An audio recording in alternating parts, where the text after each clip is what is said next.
what's going on, guys and gals? CheFPV here, ATXRC Productions, ZeroGroundFPV.com. Check it out. We are here today because there's some big news today from GoPro. There's some other kind of news that's been washing around and kind of some different things that have been announced. I just want to kind of talk about in general, but we're going to focus mainly on the GoPro release and just my quick kind of thoughts on it because, well, I have thoughts on it and there's lots of people talking about it. And more importantly, I get asked a lot of questions. People ask me for, my opinions on different copters and different things. And so I just wanted to make this as a quick, easy response to that. So here we go. First of all, bravo. GoPro did a great job. I don't care about all the haters, all the people talking about, oh, they're trying to be Apple, they're trying to do this. Look, the announcement was good. It was quick. It was concise. Though we all wanted to see the Karma right away, the way that they introduced everything just worked. It was perfect. Good job, Nick. And just the whole crew. So great. I really appreciated it. News I wasn't expecting. I was not expecting a GoPro Hero Session 5 right away. The GoPro Hero Black, or the new GoPro Hero 5, basically is like $400, and I don't know, they only talked about the one model, so it seems like it's a catch-all model for basically one brand and one model across the board, and it's only $399, so it's $100 cheaper than it was last year for the regular GoPro Black 4. So awesome with the price point. All the features that they announced for it, the voice and all that, I don't really care. I think some of that stuff is going to take away battery life, and as long as you have the ability to kind of cancel out some of the features like you do the Bluetooth and everything, I hope that, it's easy to do because I'm not going to use a lot of those features, especially while hooking them up to, mini quads and flying around.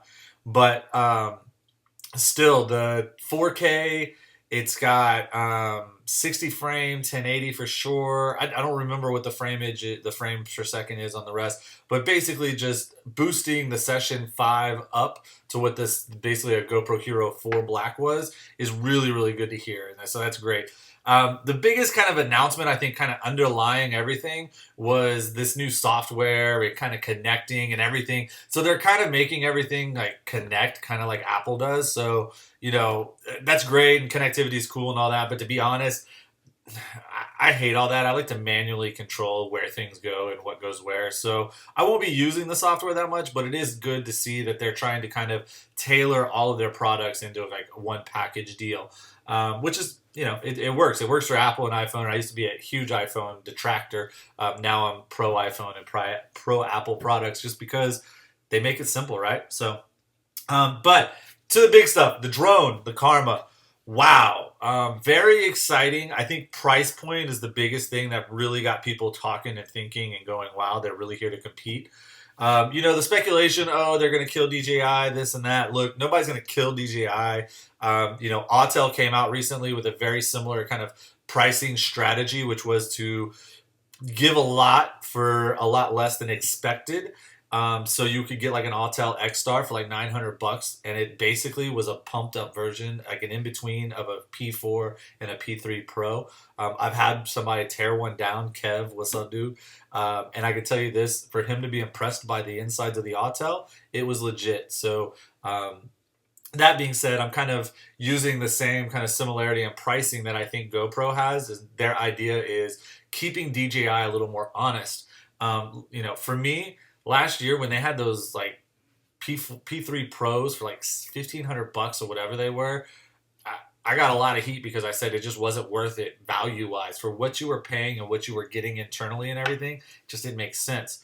With the GoPro Karma, it seems like they priced it to like surprise you, and so they bundled it with different things. So right now you get the drone. I think it comes with the stabilizer, the handheld stabilizer, which is a $200 to $300 value if you look at other priced products. So a $300 value in the stabilizer, let's call it $200. It comes with the drone itself, let's call that $500 with the gimbal and all that. The backpack, I mean, all the other, let's say another $100, like $700 is a great price for everything that they're offering you. So I think that price point is just right on the money. I think it was like a Session 5, which is very cool too. So like apparently you can use the Session with the Karma, or you can use a regular GoPro 4 or a GoPro 5. So that backwards compatibility and kind of total compatibility a huge selling point. You know, I hate my GoPro cameras for my solo. I will tell you now, the biggest downfall to my solo is setup time. So getting to it somewhere, taking it all out, putting it all together, making it work, and getting it in the air just takes too long. So I worry about the GoPro Karma kind of needing a little bit extra, you know, kind of time. But the arms fold out.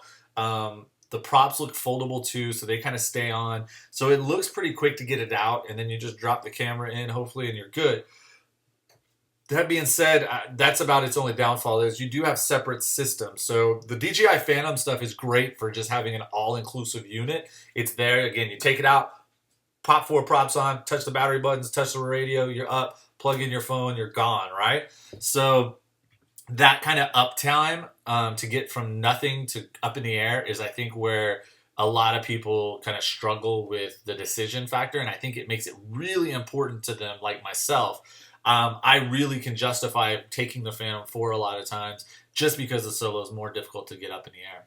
So, but the GoPro Karma looks very cool, man. So it definitely has GPS, has like about a 20-minute battery life. It runs like a 5500 4S battery, if I remember correctly. And it's definitely just portable. The radio is like some sort of like, it's kind of like got a flip top. It looks waterproof. Like if you accidentally dropped it, that would be really cool. I'll be honest, the whole thing looks water resistant, and I wouldn't be surprised that it's not water resistant to a point because all the components really are water resistant as long as you don't, you know, flood them or keep them underwater. But everything just looks like a smart, well package. It looks like a GoPro package. So very cool, very interesting. No obstacle avoidance, which to be honest is it's cost. You know, you want to add obstacle avoidance, you're going to add a couple $100 straight off the bat just for price point. So like $300 gets you obstacle avoidance, but it's only about $100 or less worth of product that goes into that. So for me, I think it's a smart decision not to go with obstacle avoidance. Not everybody needs it, and honestly, it's a little bit of a hindrance. And I think no obstacle avoidance could keep away some of the lesser inexperienced people that, if it had it, would say, you know what, I'll buy it.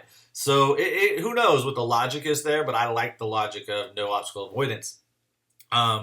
So it leaves it open for adding on all kinds of stuff. I can't imagine GoPro's not going to make different kind of like add-ons and things. So it'll be interesting to see how they take that made for solo kind of mentality probably and try to do that for GoPro. So that's going to be really cool.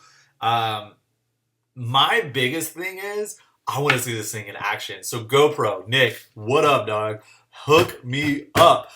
Check out my videos that I made. Check out the zero ground beating down the onion block. I've used my Phantom 4. I've used my solo so many times to film racing and freestyle and FPV drone stuff. I want to take one of these, and I want one. Like, I need to get one. So I think I'm going to try to sell my solo and my P4 because I don't really need them. My work has a solo and a P4, but we don't have a GoPro yet. And so I got to find a way to get one. So we'll figure it out. But I do think I'm going to order one. If anybody wants a solo or a P4 for a great deal, backpack, hard cases and all, let me know.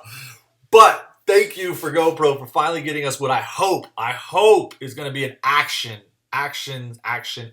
drone for recording the action and getting the shots that I want shot. So really, really cool, really interesting. I'll tell you this, I would definitely consider this over, not over a P4 because that's what your choice is, but if you're somebody with experience and you're just trying to get something new and want something cool and fun and like the P4 is the top of your list, I mean, definitely. This to me, I think has a lot of different open kind of characteristics to it that allow it to just do more things and become more of what you want it to be. So if you want a more personalized experience, I would say look at the GoPro. I don't know anything about it, but from what I see, it seems like a much more personalized experience. The solo is still holding it on. I don't care what anybody says. The copter itself is amazing. Thank you, Philip, for all that you did with that.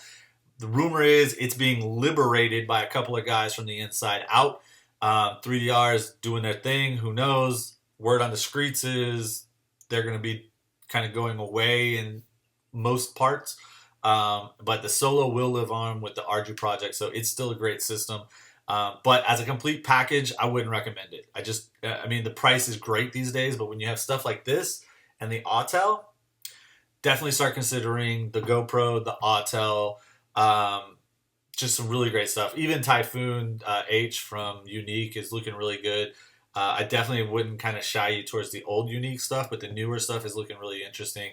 The Breeze looks really cool. I heard the Mavic from DJI, which is supposed to be released in a few weeks. That's going to be interesting. I would definitely buy it before I bought anything else Phantom related.